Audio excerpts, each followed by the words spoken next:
Welcome to Gawa News. Here are top stories of this bulletin with Khalid Shabazz. Has India surrendered to Chinese aggression? Has India gifted the Galwan Valley to China? Is Prime Minister Modi strong enough with the foreign powers? Clean chit to the release of an ex-cop who was accused of terror links during the Pulwama attack, while those fighting for democracy remain in jail. Refugee Day, all that and more follows. After Indian soldiers lost life during the violent tensions between India and China regarding Chinese invasion in the Galwan Valley, the Prime Minister of India, Mr. Narendra Modi, held an all-party meeting yesterday, where his statement on the current situation set the ball rolling in the wrong direction. His statement became the center of criticism by not just the opposition but several Indians, including political leaders and veteran army personnel. Modi said nobody entered the Indian territory and no posts were claimed. Rahul Gandhi questioned the Prime Minister, saying if the land was Chinese, why were our soldiers killed and where were they killed? AIMIM President Mr. Asaduddin Owaisi, in his letter to the Prime Minister, criticized PM Modi, saying his statement dishonored the martyrdom of Indian soldiers at Galwan. He expressed disappointment over not being included in the all-party meeting on China border issue. He said the criteria set by PM to include only those parties with 5 members of parliament was to exclude important views of political parties with elected representatives, while including other political parties. He said MIM may be a small political party. However, as the party president, he was one of the first to raise the voice against Chinese aggression nearly 5 weeks ago. Several army personnel, veterans who have served the country, has expressed disappointment over Modi's statement. Lieutenant General Rameshwar Roy wrote on Twitter that he served the country for 4 decades to defend territorial integrity, borders and sovereignty of India. He said he was shattered to see India quietly accepting China changing the status of LAC in Eastern Ladakh, and said it was a sad day for every soldier like him.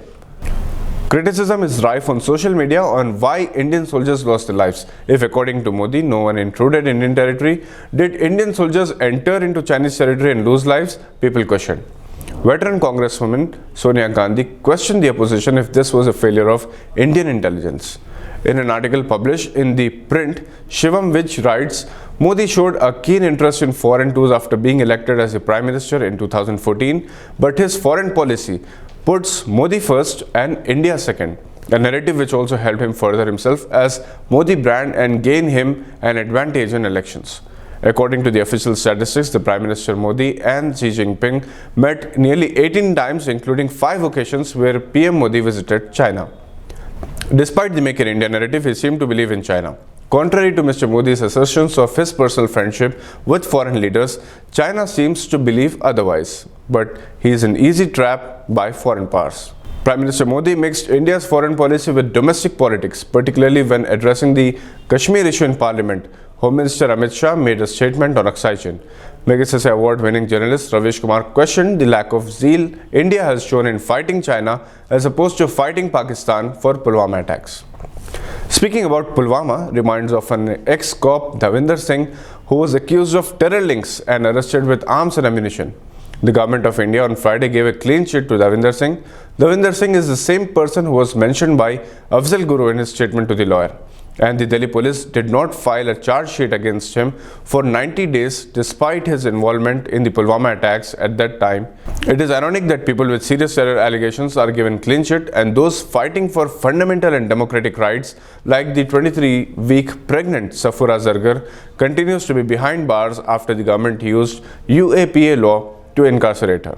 It seems the freedom of speech and freedom of expression, even if democratically and within legal bounds, is shrinking every day. An FIR has been lodged against Supriya Sharma, executive editor of Scroll.in.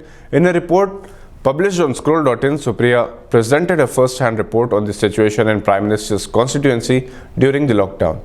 Sharma had interviewed a resident of Domari village in Varanasi. The Domari village had been adopted by the Prime Minister under the Sansad Adarsh Gram Yojana. The FIR was filed by UP police after Mara, the lady whom Sharma interviewed, complained that her statement was misrepresented.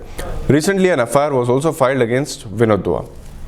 20th June 2020 today is observed as World Refugee Day. It was first observed in 2001. More than 150 countries around the world observe this day as an occasion to assess the work being done for the welfare of refugees.